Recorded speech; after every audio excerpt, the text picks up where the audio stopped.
Muy buenas noches. El Instituto Legal Educates les brinda la cordial de las bienvenidas al desarrollo del importante curso especializado en proceso inmediato y flagrancia en el nuevo Código Procesal Penal. Importante actividad académica que impulsa el Instituto Legal Educates, donde destacados profesionales especialistas en Derecho Penal y Procesal Penal desarrollan esta importante institución prevista en el Código Procesal Penal. El día de hoy nos acompaña a través de nuestra vitrina virtual el destacado doctor Daniel Jurado Palma. Él es máster en Derecho Penal y Ciencias Penales por la Universidad de Barcelona y Universidad Pompeu Fabra de Barcelona, en España. El día de hoy estará abordando algunas medidas de coerción dentro de la flagrancia delictiva en el Código Procesal Penal. Muy buenas noches, apreciado doctor Daniel, bienvenido, adelante. Buenas noches, apreciado Alex. Buenas noches a los miembros de Educatec y a todas las personas que nos acompañan el día de hoy. Siempre es un placer poder estar con ustedes y contribuir en esta formación académica.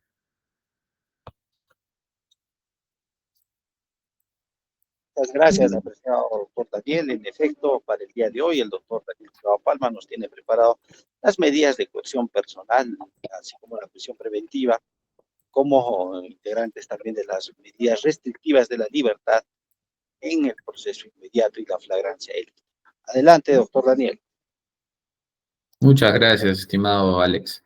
Bien, a ver, el día de hoy vamos a ser bastante puntuales con relación a este punto, valga la redundancia, con relación al tema. Vamos a procurar ser enfáticos en algunos aspectos relevantes. En principio, vamos a ver medidas de coerción personal, un poco de detención, prisión preventiva, por supuesto, y un poquito de comparecencia, si es que el tiempo nos da. Entonces, vamos a partir por algunos puntos claros. Las medidas de coerción personal son diversas, ¿ya? Tenemos detención, arresto, detención preliminar, prisión preventiva, incomunicación, comparecencia, detención domiciliaria, etcétera, etcétera. Esto está regulado a partir del artículo 255 y siguientes del Código Procesal Penal. Pero el sustrato básico va incluso desde antes, ¿no? O sea, la base de la comprensión de las medidas delimitativas en este caso, restrictivas de la libertad personal, parten incluso por el Código Procesal Penal desde el título preliminar. Y hay un aspecto relevante que hay que atender en este punto, y es el artículo, primero el artículo segundo sobre presunción de inocencia, que determina, por supuesto, que toda persona es inocente hasta que se demuestre lo contrario. Y segundo, el artículo sexto del título preliminar, que establece cómo es que deben darse las medidas limitativas de derechos fundamentales, ¿no? Entre estos, por supuesto, vamos a encontrar la prisión preventiva. La prisión preventiva, la detención, la comparecencia, son medidas de coerción que van a limitar determinados derechos. En el caso de la detención y de la prisión preventiva, por ejemplo, van a limitar el derecho a la libertad personal, ¿ya?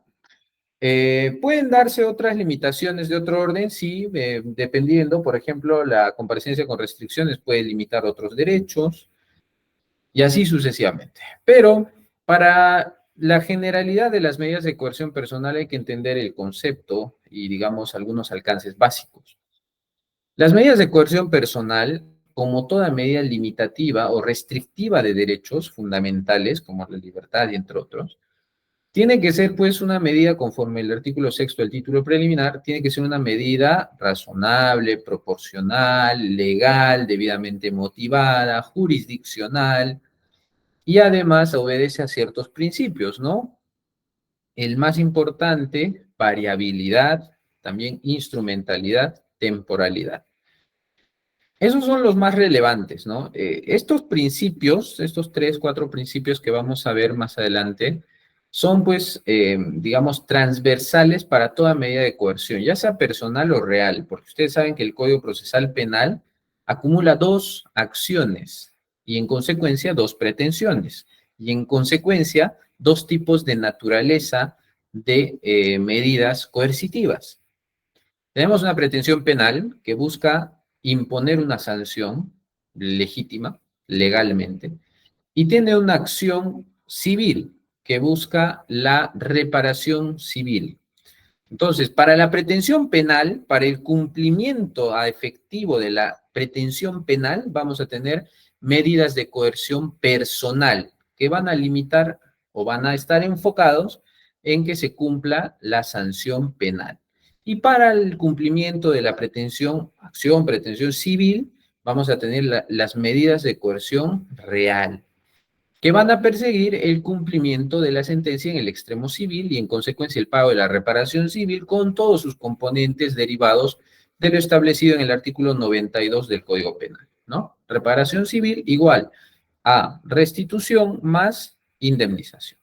Entonces, no nos vamos por lo civil en este caso, hoy vamos a ir por lo penal, ¿ya?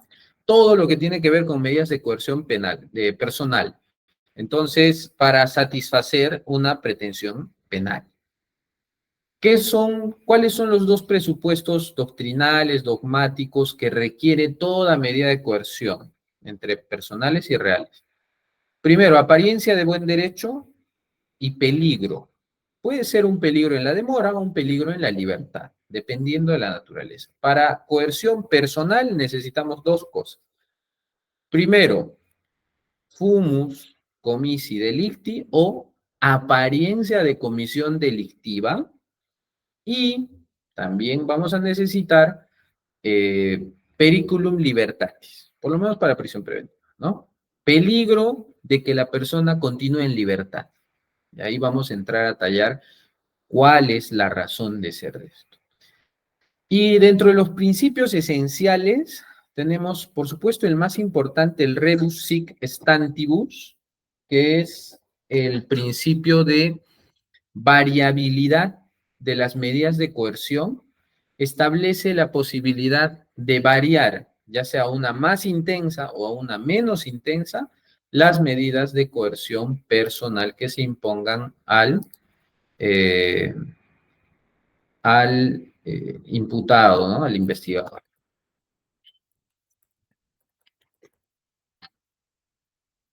Entonces,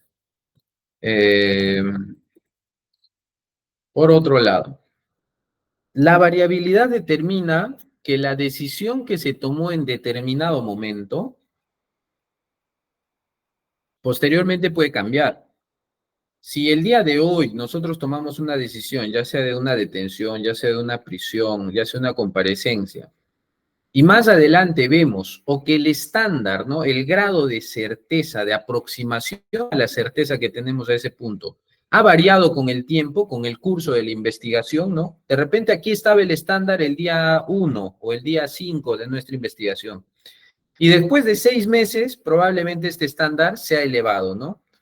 Y hemos confirmado nuestras sospechas, o lo que inicialmente era una sospecha simple, una sospecha reveladora, ahora es una sospecha grave, ¿no? Entonces, si esto se eleva, si es que la apariencia de comisión delictiva se eleva, entonces podremos variar en peor, ¿no? Podremos imponer una medida más grave porque tenemos más certeza. Pero si varía en sentido contrario, si nuestro estándar o lo que nosotros teníamos de conocimiento hasta ese punto, y al inicio era esto, y más adelante, después de 6 meses, un año, reduce, decae, entonces podremos variar a una medida menos gravosa. ¿Ya? Eso va a variar en función a las circunstancias, a que se mantenga el hecho, varía el hecho de imputación, a que pueda variar la norma o a que pueda variar, por ejemplo, principalmente, los elementos de convicción que se recaben en el curso de la investigación. En consecuencia, la variabilidad implica eso, que la medida de coerción puede variar en función del tiempo, en función del contexto y las circunstancias. Luego tenemos la instrumentalidad, que es muy importante entenderla. ¿Por qué la detención? ¿Por qué la comparecencia? ¿Por qué la prisión preventiva? ¿Por qué? Porque lo que nosotros queremos con estas medidas de coerción, que en lo civil serían una suerte de medidas cautelares, lo que queremos con estas medidas de coerción es asegurar una finalidad, asegurar un objetivo futuro. ¿Cuál es? A ver, el razonamiento es bien simple. Como ahora considero que esta persona aparentemente, porque tengo suficiente prueba y porque mi hecho es claro, puedo proyectar, puedo inferir válidamente que esta persona ha cometido un delito y que a futuro se le va a imponer una condena por la comisión de ese delito, entonces yo tengo que asegurarme de que esta persona a futuro va a cumplir su sanción. ¿Y cómo me aseguro de esto? Pues le impongo una medida de coerción. Puede ser una detención, puede ser una prisión preventiva, puede ser una comparecencia con restricciones. Entonces, cuando yo entiendo esto, entiendo que esta medida de coerción sirve para un fin. Esto es un instrumento para lograr un fin. Instrumento para lograr el fin, que es el cumplimiento de la sentencia. ¿Ya? Para eso es que existen las medidas de coerción. No para hacer sufrir a la gente en vano, no para hacerle perder su tiempo, no para utilizarlo políticamente para destruir una persona. No, no, no. Para eso no. Ese no es el fin de la prisión preventiva o de la detención o de cualquier otra medida. El fin es asegurar el cumplimiento futuro de una sentencia condenatoria. Y por tercer punto, importante, la temporalidad. ¿Por qué es importante la temporalidad? Porque las medidas de coerción, por lo menos inicialmente, la gran mayoría, establecen un plazo limitado, ¿no? La más clara, la detención, la prisión preventiva, también la comparecencia. Pero la más clara, la prisión preventiva y la detención, por ser las más graves, porque limitan drásticamente tu derecho a la libertad personal, esto es, tu derecho al libre tránsito, a que te puedas mover sin límites por el lugar que tú quieras, por la zona que tú quieras, por la calle que tú quieras, sea público, privado, por donde corresponda, siempre que la ley te lo permita, ese derecho se ve limitado por estas medidas. En consecuencia, como es tan grave, como la Constitución establece en el 224 que nadie puede ser detenido si no es por mandato judicial, por resolución judicial o porque ha sido detenido en flagrancia, entonces, al ser una medida tan grave, tiene que ser limitado estrictamente. Si esto es así, hemos entendido los principios de las medidas de coerción y hemos entendido también la naturaleza de las medidas de coerción, vamos a entrar en el desarrollo y la vinculación con el, digamos, delito flagrante, ¿no? Y lo que hay que entender aquí es lo siguiente. En principio, hay que entender que la detención puede ser de dos tipos, ¿ya? La detención, ¿en qué caso se va a dar? La detención se puede dar en dos casos: cuando hay delito flagrante o por orden judicial, ¿ya? Y aquí, dentro del primer supuesto del delito flagrante, vamos a tener una división de dos agentes, quienes pueden ejecutar esta detención en flagrancia sin necesidad de orden judicial. Aquí puede hacerlo el policía o el ciudadano, pero siempre que exista delito flagrante. Más adelante voy a explicar en qué consiste el delito flagrante, cuándo estamos ante un delito flagrante, ¿no? Ok. Entonces, vamos a separar en detención, que es un tema muy importante, muy interesante. Vamos a ser enfáticos y precisos en qué casos ocurren estas cosas. Ya no vamos a ahondar mucho en la teoría, si se quiere, porque, bueno, la detención es ejecutada, es la privación de libertad temporal ejecutada por un miembro de la Policía Nacional del Perú. ¿Obedeciendo a qué?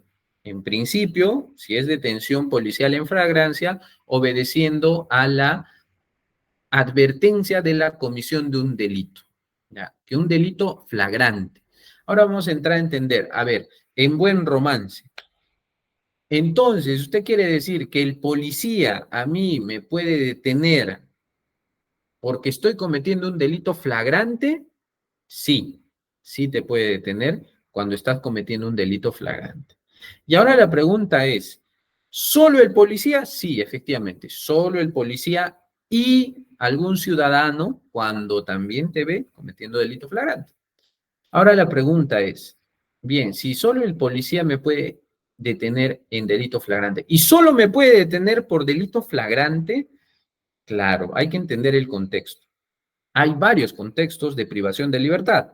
Primero, la detención policial como tal, que tiene un procedimiento, solo se puede dar en dos supuestos: delito flagrante o mandato judicial. ¿Ya? El policía te puede detener y te tiene que informar y decirte, oye, te estoy deteniendo por la presunta comisión de delito. ¿Ya? Entonces te informará, porque eso es parte de tu derecho de defensa. O te dirá, te estoy deteniendo porque hay una orden judicial que a mí me pide que yo te detenga. Tienes una orden de captura, una requisitoria. Ok. Entonces, ¿en qué otros supuestos me pueden privar la libertad temporalmente? Retención por identificación personal. Por ejemplo, control de identidad personal, no estás con tu DNI, te pueden trasladar a la comisaría más cercana hasta por 4 horas, sí, para conocer tu identidad y verificar si tienes antecedentes penales.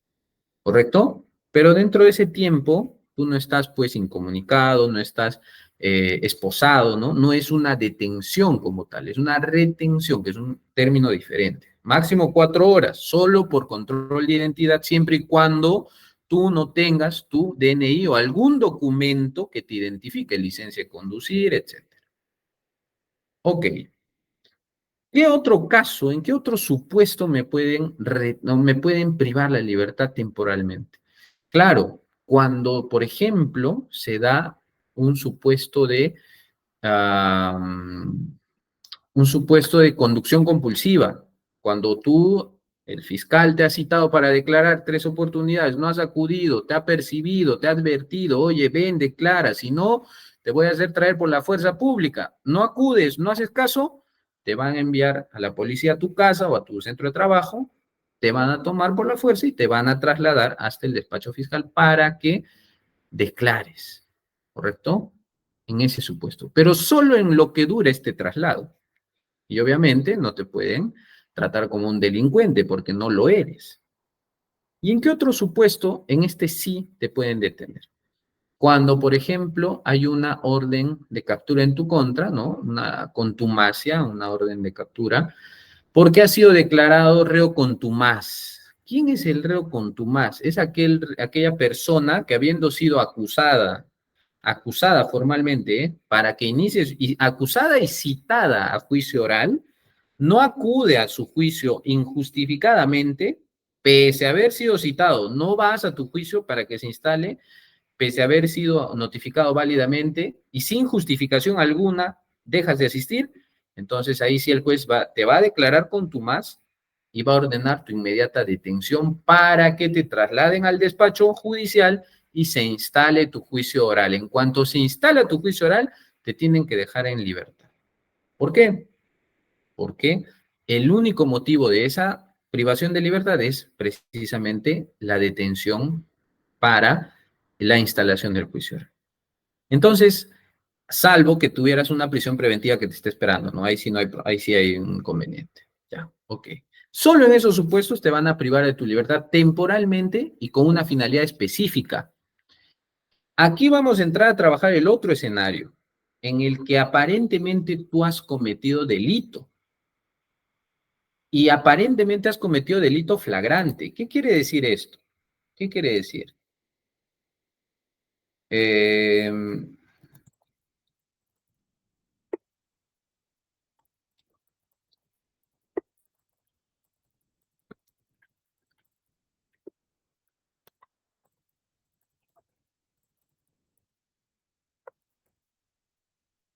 a ver,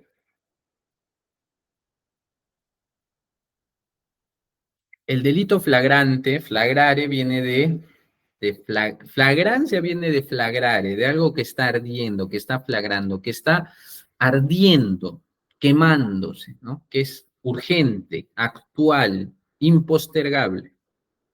Este término, que es clásico, muy antiguo, se traslada en el razonamiento siguiente. Eh,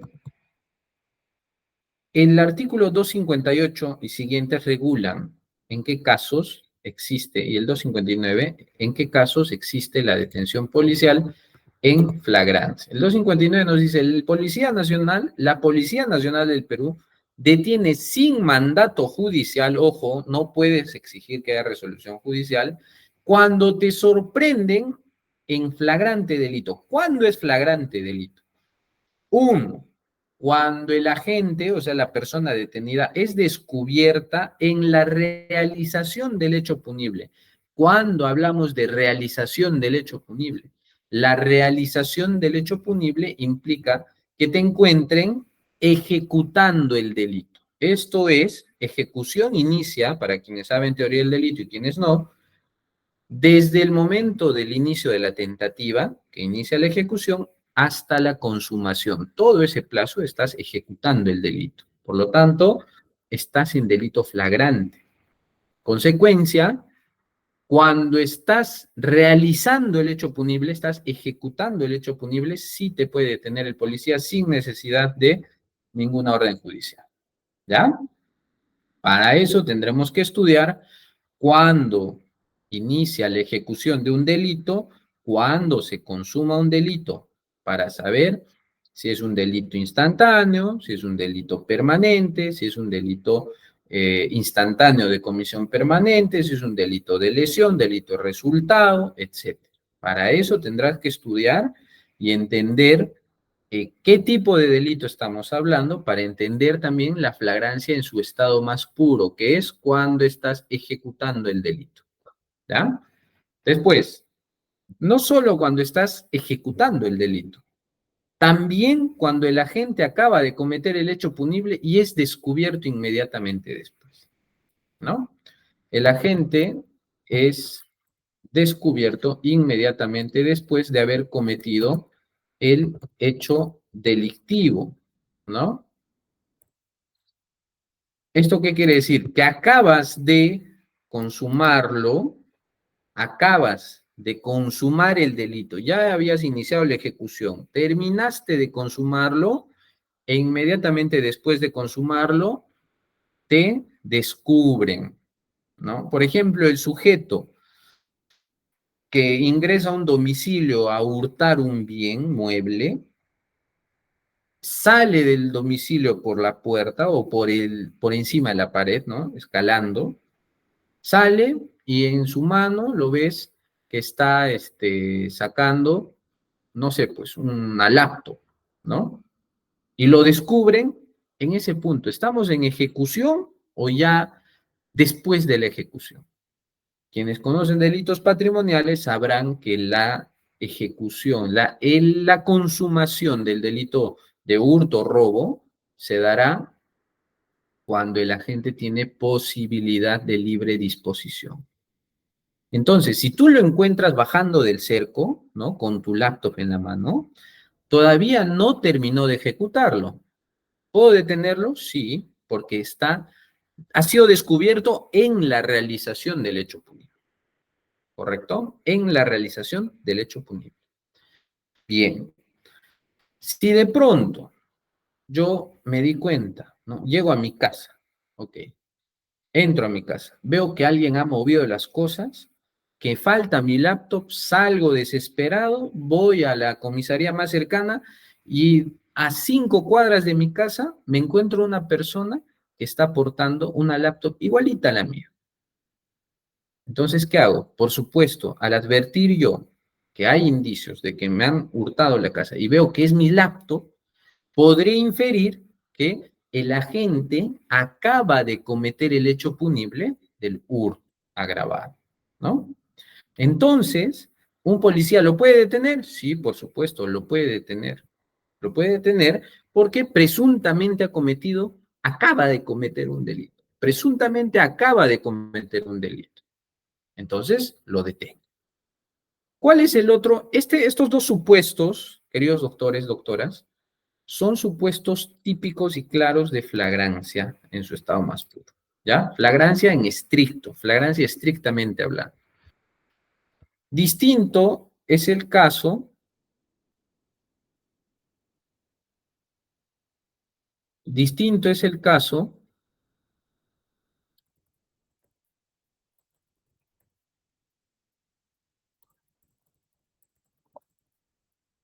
Distinto es el caso en el que, por ejemplo, el 259 me dice en su numeral 3, ¿no? Distinto es el caso en el que el agente ha huido, ¿correcto? El agente ya ha huido, o sea, ya cometió el delito, ya lo consumó y se ha dado a la fuga. Perdónenme un segundo, por favor.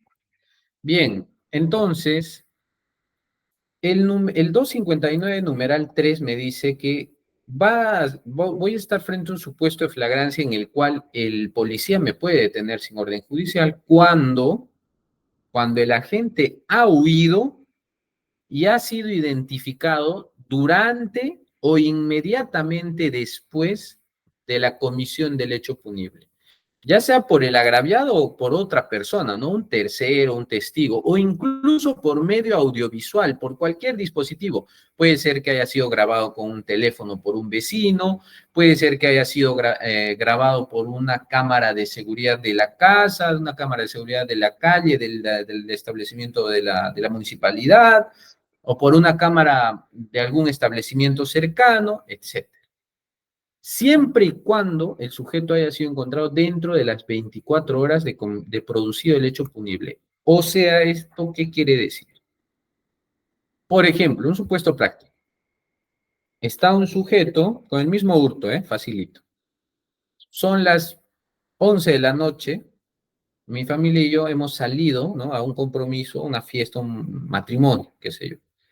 Y en mi casa no hay nadie, ¿no? Más que mi perrito.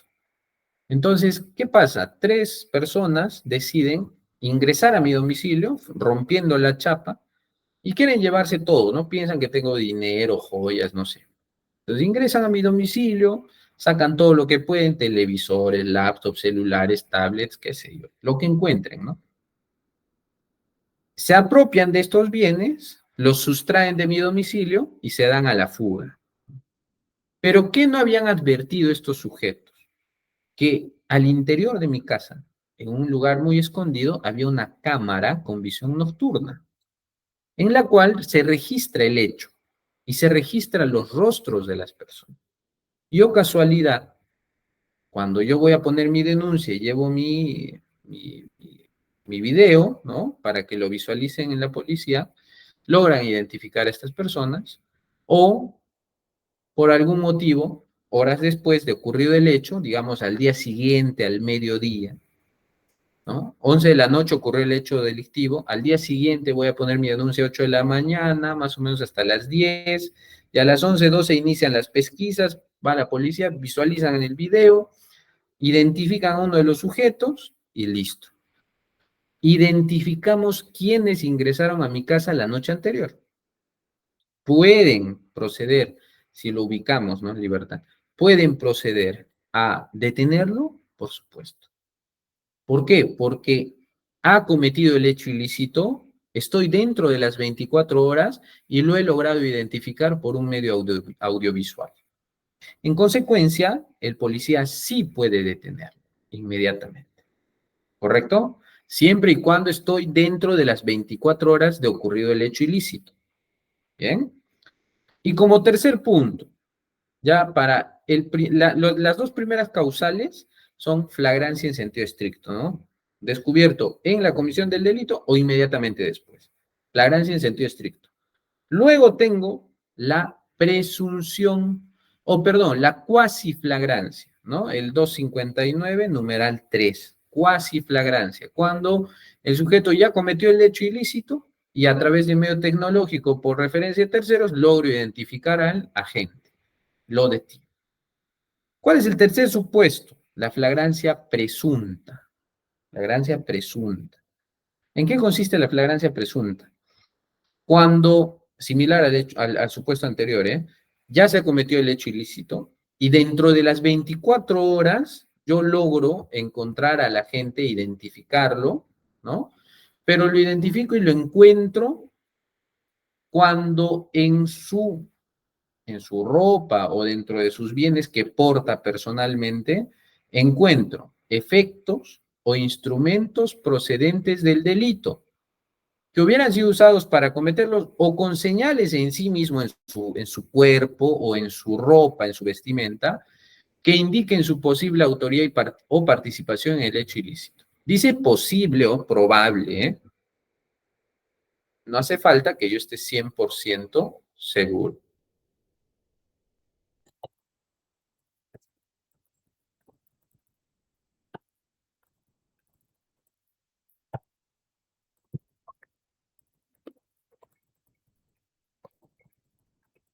Bueno,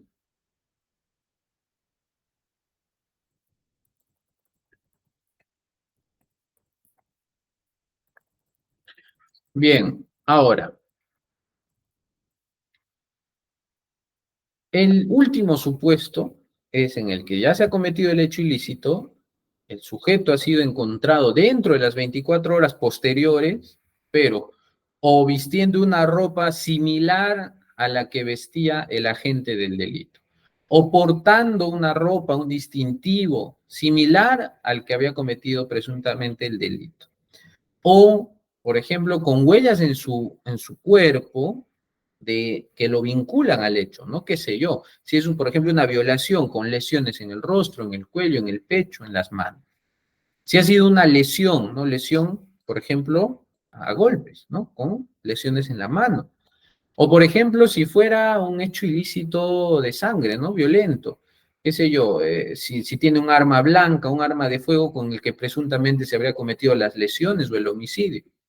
O, por ejemplo, si en su ropa encuentro sangre, ¿no? Encuentro sangre de la víctima o presuntamente de la víctima. Entonces, en todos esos supuestos que ocurren después de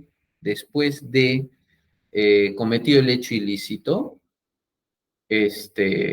siempre y cuando encuentre estos indicios en el propio sujeto, ¿puede proceder a detenerlo sin orden judicial? Sí, sí pueden ser. Entonces, esos son todos los supuestos de flagrancia. Este último es la flagrancia presunta. Bien. Eh, entonces, el tema es ahora definir. Primero hemos visto que aquí la policía puede detener en todos esos supuestos. Ahora la pregunta es, ¿quién más puede detener en todos esos supuestos? Según el 260, también puede detener cualquier persona. Arresto ciudadano implica que cualquier persona, cualquier ciudadano puede arrestar a otro presunto sujeto activo, es presunto agente del delito, siempre y cuando, siempre y cuando se verifique que estaríamos en alguno de los supuestos de flagrancia del 259, ¿no? Flagrancia estricta, cuasi flagrancia o presunción de flagrancia. Ahí sí cualquier sujeto, cualquier ciudadano puede detener a la persona. ¿Ok? Ok. Pero esta detención no implica que, bueno, lo detengo y lo encierro, ¿no? En un domicilio, lo encierro en un almacén, en un canchón, lo torturo. No, no, no, nada de eso está permitido. La detención es única y exclusivamente para ponerlo a disposición de la dependencia policial más cercana. Solo está permitido que lo detengas y lo lleves a la comisaría más cercana. Es lo único que puedes hacer. No hay manera ni justificación de que lo tengas retenido, recluido 1 hora, 2, 3 horas en un lugar sin comida o torturando, lesionándolo. Eso no está permitido. Consecuencia, si hay arresto ciudadano posible, pero solo para esa finalidad y solamente está autorizado el tiempo que tardes entre trasladarte del lugar hasta la dependencia policial más cercana. Y quien reciba al detenido, obviamente, debe consignarle un acta, ¿no? Ahora, ya habiendo visto en qué casos se puede detener sin autorización judicial, ahora tenemos que ver en qué casos se detiene con autorización judicial. Detención, estoy hablando de la figura de la detención. La detención preliminar judicial ocurrirá primero, siempre a solicitud del Ministerio Público. No existe la detención judicial de oficio. Ningún juez puede ordenar válidamente que te detengan de oficio, salvo, por supuesto, en los casos previstos en la Ley Orgánica del Poder Judicial, también del nuevo Código Procesal Penal, por ejemplo, cuando cometes un hecho, una falta grave en audiencia, y el juez, dentro de sus facultades de dirección, el juez de juzgamiento, puede ordenar, sí, tu detención por 24. Ese es un supuesto muy excepcional, pero legal, lícito. Esta detención preliminar judicial aplica para otros casos, no para juicio, no para cuando estás en la sala de audiencias, aplica para otros casos, para todos los demás casos. Cuando, por ejemplo, van a tu casa en un allanamiento y te detienen de madrugada, ¿no? Ahí, para esos casos está la detención preliminar judicial. ¿En qué casos procede la detención preliminar judicial? Primero, que,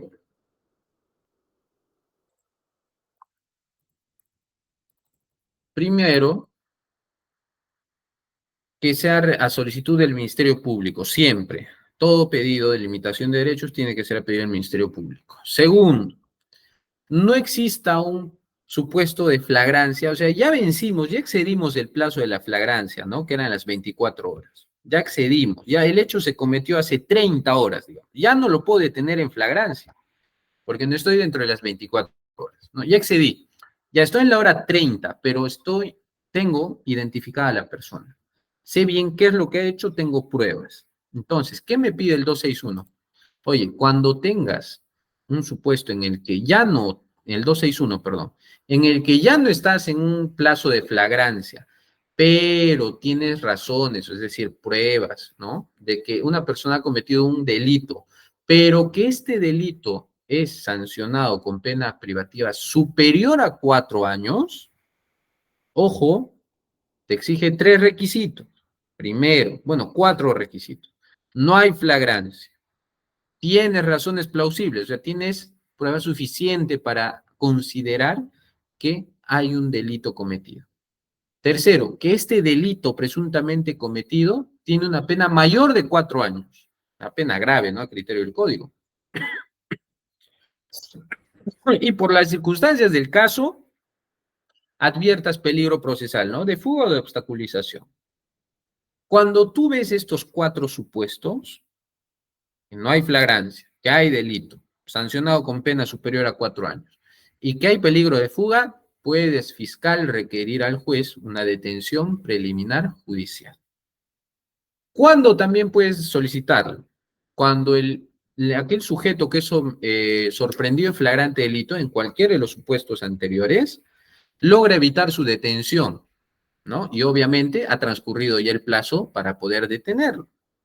Pero ya he verificado que estaba en flagrancia, lo hemos identificado en flagrancia, pero logró escapar. Entonces, ya no podemos detenerlo en el plazo de flagrancia. Entonces, ¿qué tenemos que hacer? Pedir una detención preliminar judicial. El detenido, como tercer supuesto, cuando el detenido, ¿no? En flagrancia, ¿se entiende? Se da la fuga de su centro de detención preliminar, ¿no? O sea, cuando ya lo detuvieron en flagrancia los policías o el arresto ciudadano, lo ponen a disposición del efectivo policial, lo está custodiando y ya está en la comisaría o de repente en un establecimiento penal y se da la fuga. Entonces, en ese caso, sí puedes pedir una detención preliminar judicial, ¿no? Por ese motivo. Entonces, obviamente tienes que, para que tú le pidas al juez esta detención preliminar judicial, tienes que haber identificado claramente, ¿no? A quién vas a solicitar todos sus datos. Individualizar al sujeto al cual vas a pedir que se detenga. ¿Correcto? Ahora, ¿qué otros puntos son relevantes? El plazo. El plazo.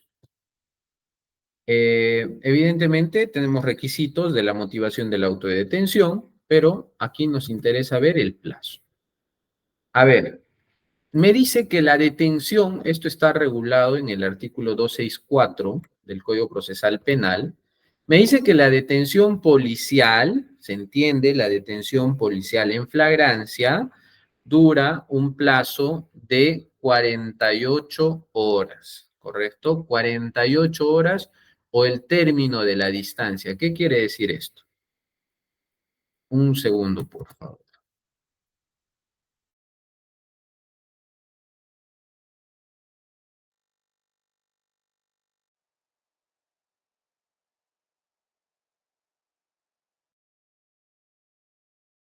Bien, ahora, ¿cuál es el otro escenario? Mi detención policial en flagrancia, conforme la modificatoria constitucional que se dio hace hace unos años, ya no dura pues 24 horas como en principio, ¿no? Ahora dura hasta 48 horas. ¿Por qué digo hasta con énfasis? Porque no implica que la detención en flagrancia necesariamente requiera que tú estés detenido 48 horas. El policía y el fiscal, obviamente, tienen hasta 48 horas para tenerte detenido por comisión de delito flagrante. Pero no quiere decir que tengas que necesariamente estar los 48 horas. ¿Qué tal es un proceso de conducción de estado de ebriedad? Probablemente eso en 24 horas esté resuelto, porque solo necesito el dosaje, las actas, listo. O si es un delito de lesiones, un tema muy sencillo, listo. No necesito más de 24 horas en muchos casos. Si es un tema un poco más complejo, probablemente sí requeriré las 48 horas. Pero ese es el plazo, hasta, hasta 48 horas o el término de la distancia. Ahora, ¿qué me dice el 259 a su vez? El 259 también me dice, la detención preliminar, ¿ya? Preliminar, esta es la que es ordenada por el juez, ¿ya? Puede durar 72 horas, o sea, tengo hasta 72 horas de detención preliminar, siempre y cuando esté ante un proceso simple o ante un delito simple. Pero hay una excepción, si estoy todavía, ¿no? Vencido estos 3 días, o ya estoy en la hora 71 y veo que subsisten los supuestos de delito grave, de peligro de fuga, cuando hay circunstancias de especial complejidad para la investigación de ese hecho, sí puedo solicitar la adecuación, ¿no? O la convalidación judicial, como le llaman, al juez hasta 7 días. Puedo decir que me amplíe hasta 7 días esta detención preliminar, ¿correcto? Esta detención preliminar. Ahora, cuando se trata de delitos cometidos por organización criminal, mi detención judicial puede durar hasta 10 días, ¿ya? Mi detención ordenada por el juez en caso de organización criminal puede durar máximo 10 días, ¿correcto? Detención preliminar judicial. ¿Cuál es el escenario en el caso, porque ya hemos agotado, ¿no? Dos grupos, detención policial y detención judicial. La policial, ¿cuánto dura? ¿No? La detención policial. Dura máximo 48 horas en todos los delitos, excepto la policial, excepto, por ejemplo, si estoy hablando de un delito de terrorismo, espionaje, tráfico de drogas u organización criminal en flagrancia. En consecuencia, en esos casos puede durar hasta 15 días, doctores. Hasta 15 días puede estar detenida una persona. Pero, la otra cara de la moneda es la detención judicial, la detención preliminar judicial, la que ordene el juez con resolución. En ese caso, el plazo ordinario será 72 horas como base. Si es compleja la investigación, puedo ampliar hasta 7 días, ¿no? Hasta 7 días. En caso de organización criminal, puedo solicitar directamente hasta 10 días como máximo de detención porque estoy hablando de una organización criminal. Y eso por orden judicial. Entonces son dos supuestos diferentes. Cuando hay flagrancia, 48 horas, hasta 15 días en casos específicos de delitos graves. Detención preliminar judicial, 72 horas, máximo a 7 días y 10 días en caso de organización criminal. Entonces, ese es el escenario que tengo cuando hablo de detención, tanto en flagrancia como por resolución judicial. Para terminar, permítanme porque el tiempo ahora nos ha complicado un poco. Para terminar, por ejemplo, un ejemplo, ¿no? Aquella persona que es detenida microcomercializando droga, por supuesto, que tiene o puede, cuando menos, estar detenida 15 días. Ustedes se preguntarán, doctor, pero solo tenía 5 gramos, solo tenía 10 gramos. Bueno, la apariencia delictiva me da cuenta de que si estoy frente a tráfico ilícito de drogas, encajo en el supuesto de hasta 15 días. No me dice que debo estar los 15 días, pero sí puedo estar hasta los 15 días en tanto se esclarezca de qué cantidad de droga estamos hablando, de qué tipo de droga, y si es que esto no está enmarcado en una banda criminal, en una organización criminal. De los actos de investigación esto se podrá verificar. Ahora, ¿qué ocurre? Y esto para la práctica, ¿eh? ¿Qué ocurre cuando se agota mi plazo de detención, ya sea en flagrancia o de detención preliminar? La práctica nos demuestra dos cosas. Si tu detenido ya agotaron algunos actos de investigación y no lo quieren soltar, es altamente probable que el fiscal esté pensando en requerir prisión preventiva, ¿no? Tendrás que ir anticipándote. O si es que a tu patrocinado que ha sido detenido, ¿no? Tú ves dependiendo del tipo de delito. Si es un delito grave, con pena mayor de 4 años, ahora mayor de 5 años, bueno, puedes estimar que cabe, ¿no? La posibilidad de una prisión preventiva siempre, pero dependerá del contexto. Si ves que están avanzando las investigaciones y no lo sueltan, no lo sueltan, no lo sueltan, porque la decisión es simple dentro de las 24 primeras horas. Si al final ya estás llegando a la hora 47 y no lo han soltado todavía, es altamente probable que estén requiriendo la prisión preventiva en función de cómo se van dando los actos de investigación en los que, dicho sea de paso, por supuesto, tu abogado defensor debes estar participando. Y por supuesto, tú, señor fiscal, estarás enterado de lo que ocurre en tu investigación porque estás al tanto del detenido en flagrancia en tu turno fiscal. Entonces, del curso del proceso de investigación se determinará si más adelante requiere o no requiere una medida más grave. Y aquí entramos con lo siguiente. ¿Cuál es esa otra medida más grave?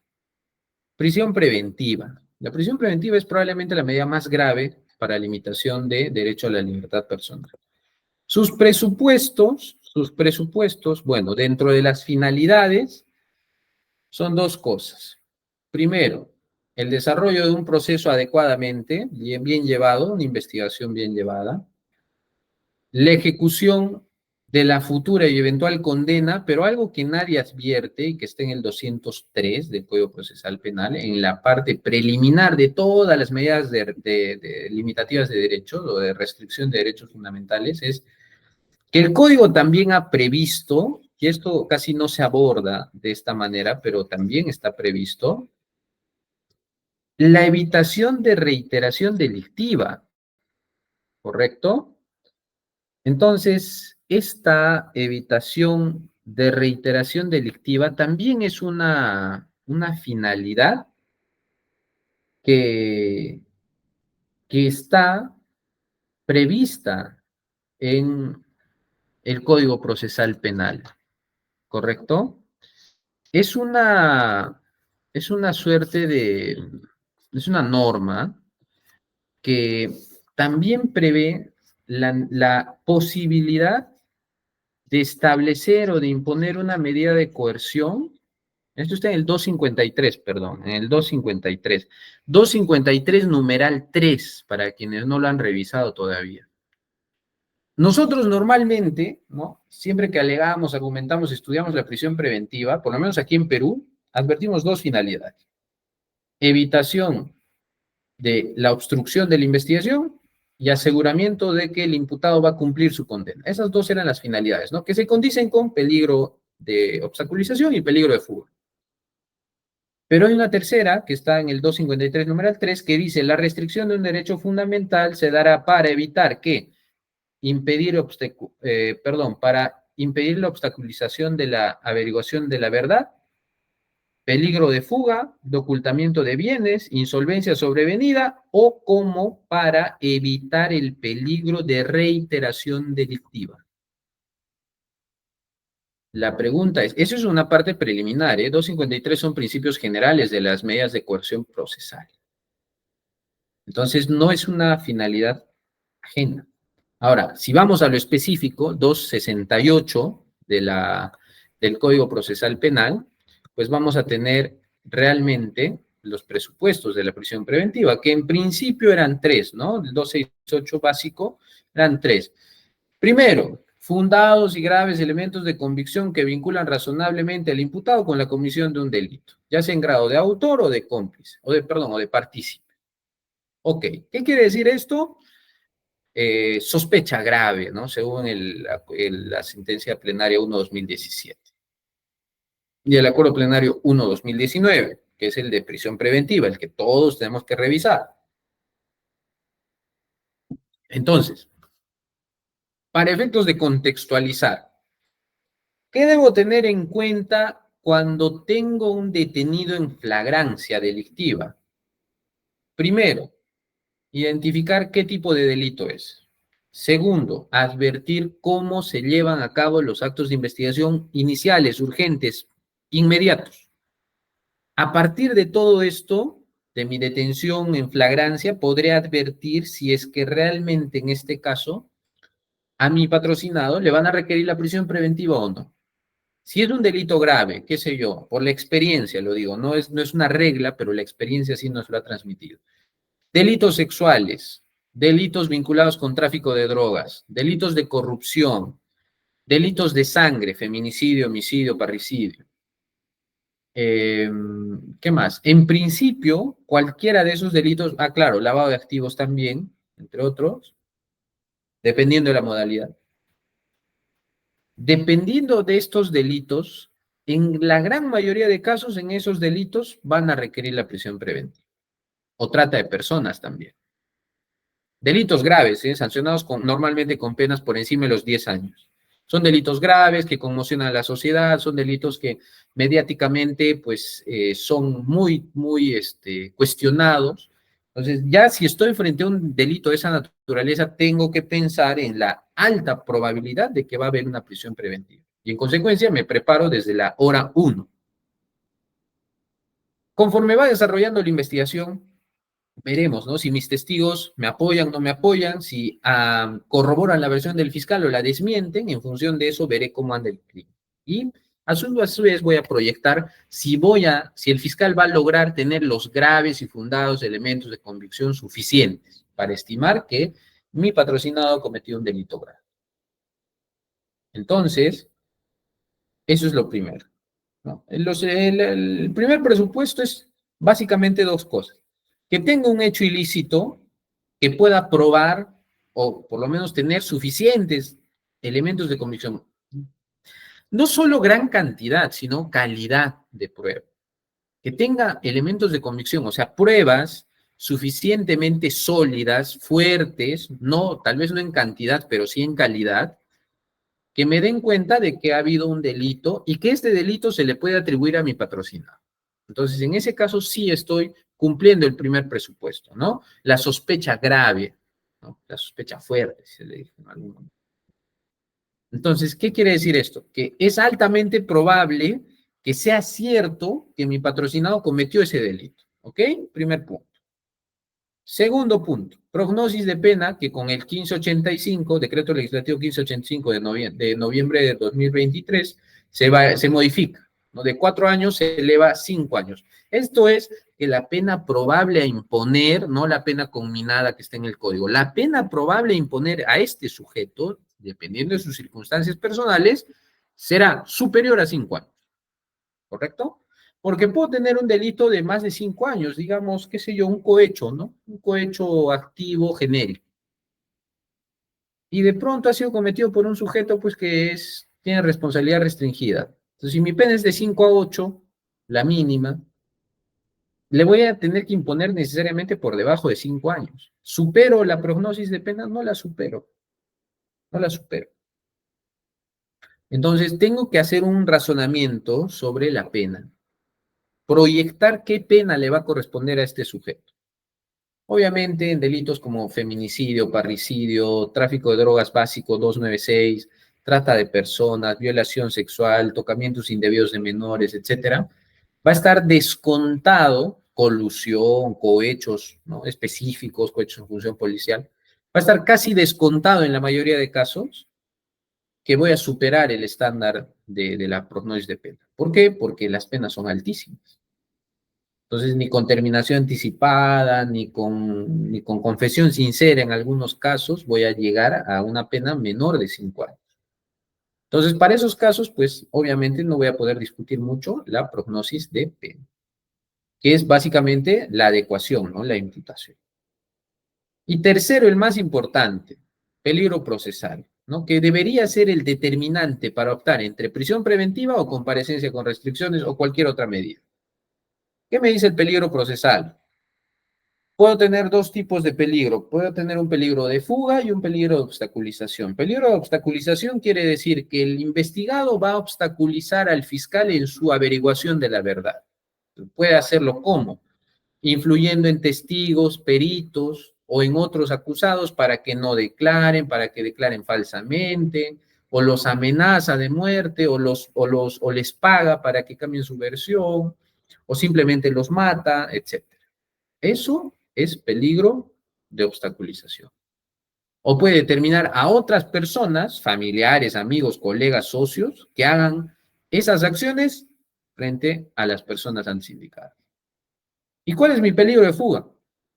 Peligro de fuga es simplemente y sencillo el peligro de que el sujeto se dé a la fuga y no cumpla con su pena, ¿no? Que se va al extranjero, a un país donde no hay extradición, o que se pierden en la jungla, en el monte y nunca más aparezca, ¿no? De aquí a 20 años. Entonces yo necesito que esa pena sea impuesta y ejecutada. Eso es parte de la tutela jurisdiccional efectiva. Entonces, si yo tengo el peligro procesal, ¿cómo voy a evaluar mi peligro procesal? ¿Cómo voy a evaluar mi peligro procesal? Mi peligro de fuga lo voy a evaluar en torno al arraigo, que debe ser familiar, domiciliario y laboral. No voy a ahondar mucho en esto. El arraigo familiar, tengo que acreditar que tengo personas dentro de mi entorno familiar directo, nuclear en principio, que dependen de mí. Eso es lo que me pide la jurisprudencia. Probar que dependen de mí, que yo me hago cargo de ellos. Segundo, domiciliario. Puedo tener una o más casas. Ese criterio es todavía discutible, ¿no? Pero tengo que probar que yo tengo un domicilio conocido en el país. Y arraigo laboral tengo que acreditar, esto sí, ya ha sido más claramente definido, tengo que acreditar que poseo un medio de subsistencia, un medio de, digamos, tengo una forma lícita de ganar dinero que me permite subsistir, lo cual tengo que probar. Puedo ser formal, informal, emprendedor, etcétera. Veré cómo lo pruebo de mejor manera para que el juez pueda advertir que realmente este ciudadano tiene pues un arraigo familiar, domiciliario, laboral. ¿Correcto? Bien. Ahora, ¿qué más tengo que tener en cuenta para mi peligro de fuga? ¿No? Que el imputado no solo tiene arraigos, también tengo que tener en cuenta, ¿qué cosa? La magnitud del daño causado, la ausencia o no ausencia del imputado, de una voluntad del imputado de querer reparar el daño que ha ocasionado. También tengo que verificar si pertenece o no a una organización criminal y cómo esta organización criminal puede ayudarlo a sustraerse de la acción de la justicia. Todos esos criterios los voy a asumir como parte de la verificación del peligro de fuga, adicionalmente su comportamiento procesal, dentro del proceso y en otros procesos. Sobre el particular hay amplia jurisprudencia que en este acto ya no voy a poder desarrollar, pero que verifica pronunciamientos sobre arraigo familiar, sobre arraigo domiciliario, sobre arraigo laboral, contradictorios, algunos amplían, otros restringen, sobre magnitud de daño causado, sobre ausencia voluntaria del daño, de reparar el daño, que alguna ya dijo que no, ¿qué vas a reparar si eres inocente? Sobre organización criminal, que no basta imputar que es miembro de organización criminal, sino verificar si la organización criminal primero sigue activa, porque si está inactiva no concurre el peligro. Y dos, si está estando activa, ¿cómo le puede ayudar a sustraerse de la acción de la justicia? Del análisis de todos esos elementos, puedo advertir si hay peligro de fuga, sí o no. Y ya hemos visto que también hay peligro de obstaculización. Entonces, con todo ello ya tengo cubierto mi tercer elemento. Ustedes se preguntarán, ¿y el 4 y 5 de dónde salen? Ahí lo hemos señalado. En la casación 626-2013 Moquegua, que es vinculante, se establecen estos dos elementos más. Y se dice, también debes analizar proporcionalidad de la medida. Claro, esto derivado del artículo 6 del título preliminar y del 253, que es generalidades de las medidas de coerción, que te dice, tu medida tiene que ser razonable y proporcional. Entonces, para analizar proporcionalidad, ¿qué vas a analizar? Test de proporcionalidad, ¿no? El más básico que conocemos. El planteado por Robert Alexi, profesor alemán.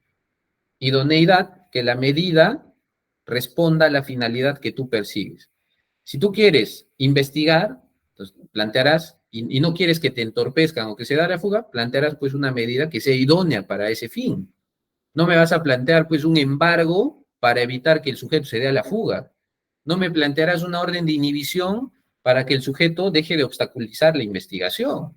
No, tiene que ser idónea la medida. Lo que yo estoy verificando, lo que yo quiero alcanzar, tengo que alcanzarlo con esta medida. Ok. Segundo, test de necesidad.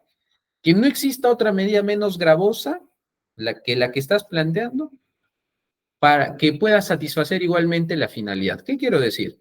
A ver, yo quiero investigar y que este sujeto realmente no salga del país. No es lo único que quiero, no, que no salga del país. Ok, ¿qué opciones tengo en mi abanico de posibilidades? Tengo impedimento de salida del país, tengo comparecencia con restricciones y tengo prisión preventiva. De esas tres, según el principio, subprincipio de necesidad, tengo que decir, ¿por qué la prisión preventiva y no las otras dos? ¿Por qué no el impedimento? ¿Por qué no la comparecencia con restricciones? Si los tres cumplen la misma finalidad, las tres son idóneas, ¿sí? Pero ¿por qué no las otras dos que son menos graves? Impedimento de salir del país, puedes estar en libertad, solo no puedes salir del país. Comparecencia con restricciones, incluso te pueden decir, oye, no salgas de tu región, puedes seguir en libertad, pero no salgas de tu región sin autorización del juez. Ah, pero en la prisión preventiva tienes que estar en una celda. Entonces, ¿por qué la más grave y no las otras dos que son menos graves? Entonces, eso lo tendrá que justificar el fiscal en su requerimiento y el juez también tendrá que razonarlo y motivarlo, considerando que sea un caso grave, ¿no? Que hay conducta obstruccionista, que hay peligro de fuga, amenaza, que no tiene arraigos, etc. Digamos que no hay otra medida más menos leve que cumpla la misma finalidad. Entonces, prisión preventiva.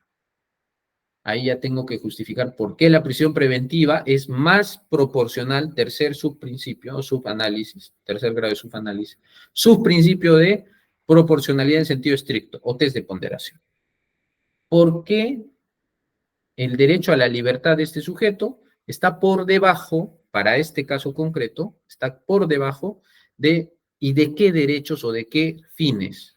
Por supuesto, tengo un fin, dependiendo del caso, de lucha contra la corrupción, de protección contra a la mujer, a la familia, al niño, etcétera.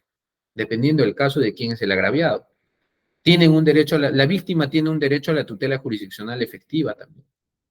Y también hay un fin, que está establecido obviamente en el 159, un fin social de necesidad de búsqueda de la verdad, ¿no? De necesidad de que se sancionen los delitos. Eso también es parte de la tutela jurisdiccional efectiva que nos compete a todos.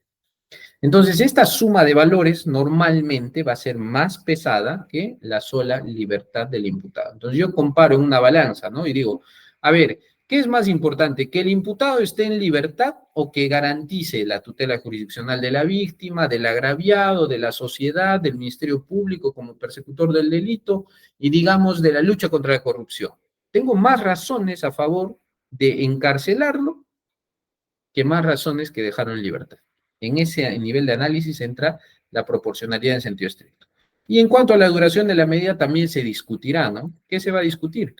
Esto, los plazos. ¿Cuánto es un plazo adecuado para esta prisión preventiva en función del contexto y del caso? Si es un caso simple, hasta 9 meses. Entonces yo tendré que justificar, yo fiscal tendré que decir, señor juez, yo necesito 8 meses que este señor esté detenido, recluido, para que mi investigación sea positiva. O si es otro caso, diré, no, no, no, solo necesito 6 o solo necesito 5. El juez también razonará y dirá, oye, a ver, me pides 9 meses de prisión para que en tu investigación solamente falta un oficio. No es razonable, no es congruente. Entonces, el análisis de la duración estará en función a cada caso, a cuántos actos de investigación necesito, a cuántas etapas me falta cursar, etc. Ojo, Esto es importante. Para que yo pueda solicitar prisión preventiva, previamente tengo que haber formalizado la investigación. Requisito indispensable, si no, no procede la prisión preventiva. Bien, habiendo visto este escenario, tengo que tener en cuenta lo siguiente. Cuando tengo una detención en flagrancia, normalmente, si es un delito medianamente leve, puedo acudir a la prisión preventiva siempre y cuando incoe un proceso inmediato, ¿no? Porque para los casos de flagrancia tengo el proceso inmediato. Un caso que tengo en flagrancia, debo aplicarle el proceso inmediato. ¿Y cómo voy a verificar o cuándo voy a verificar la prisión preventiva dentro del proceso inmediato? ¿No? Me detienen, estoy dentro de mis 48 horas. El fiscal va a incoar el proceso inmediato. La audiencia se fija inmediatamente, no dentro de las 24 horas. Okay. Lo más pronto posible. Bien, se incoa mi proceso inmediato. ¿Qué voy a discutir en mi proceso inmediato según el proceso especial establecido en el 441, me parece, y siguientes?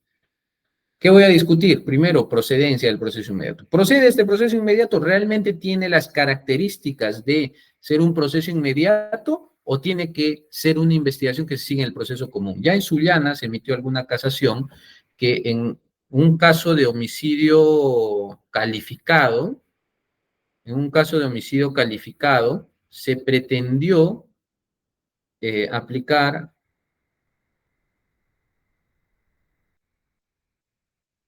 en un caso de homicidio calificado se pretendió aplicar un proceso inmediato, ¿no? Y la pregunta ¿es posible esto? La Suprema ha dicho que no.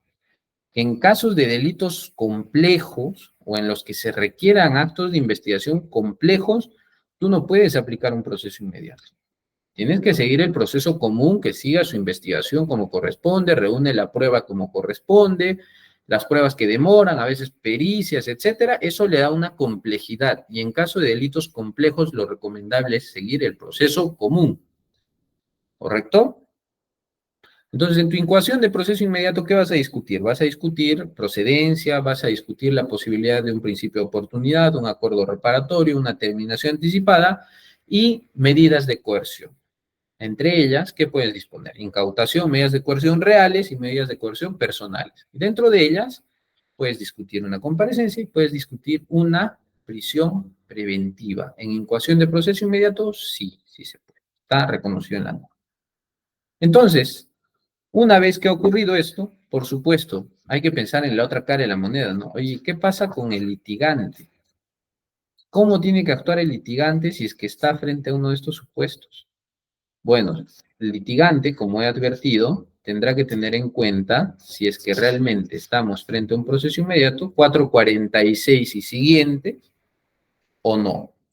Si yo advierto que mi detenido ha cometido un delito medianamente grave, es probable que requiera una prisión preventiva. Si es un delito que no tiene mucha complejidad, pero por ejemplo es reincidente, es habitual, etcétera, es altamente probable que no solo incoen, sino también requieran la prisión preventiva. Entonces hay que tener en cuenta todos estos escenarios para poder anticiparnos y reunir ¿qué? Por ejemplo, arraigos, por ejemplo, contrapruebas, contraindicios, por ejemplo, pruebas de descargo, por ejemplo, en las actuaciones los actos de investigación que se dan en flagrancia, tengo que tener mis peritos a la mano, perito psicólogo, perito médico legista, perito puede ser eventualmente un perito contable si se requiere, un perito químico si se requiere, ¿no? Un perito psicólogo si se requiere. ¿Por qué? Porque mis peritos tendrán que intervenir en los actos de investigación urgentes e inaplazables que dispone el Ministerio Público. ¿Yo tengo derecho? Sí, por supuesto, que mi derecho de defensa me permite que mis peritos puedan participar. Pero si no los tengo a la mano, ¿dejarán o van a postergar el acto de investigación? No, pero quedaré indefenso. Entonces, doctores, esos son básicamente los escenarios en los cuales podemos hablar de no solo de detención, sino también de prisión preventiva y demás. Entonces, hasta aquí llegué yo. Es un placer, ha sido un placer para mí estar con ustedes esta noche y les agradezco mucho por vuestra asistencia y atención.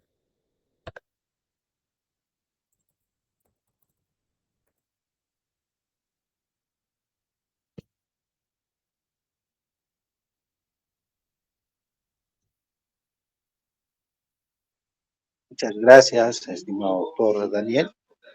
Agradecido por su importante participación en este curso especializado en el proceso inmediato y flagrancia en el nuevo Código Procesal Penal. Desde el instituto le extendemos un cordial agradecimiento y también esperamos contar en futuras jornadas académicas con su valiosa participación. Muchísimas gracias, doctor Daniel Curao Palma. Muchas gracias, estimado Alex. Es siempre un placer para mí acompañarlos y poder contribuir en la medida de mis posibilidades a la difusión del conocimiento jurídico y científico y también digamos, a la transmisión de algunas experiencias a partir del litigio. Entonces, cuente conmigo siempre para lo que pueda apoyar, será un placer. Y muchas gracias por la invitación, quedo a vuestra disposición para futuras oportunidades. Buenas noches. Muchísimas gracias, apreciado doctor Daniel Curao Palma. Nos acompañó en el desarrollo de este importante módulo preparado por el Instituto Legal Educativo en el curso especializado en proceso inmediato y flagrancia en el nuevo Código Procesal. Muchísimas gracias, un fuerte abrazo a la distancia y hasta una próxima oportunidad. Buenas noches, Lexito. Buenas noches a todos.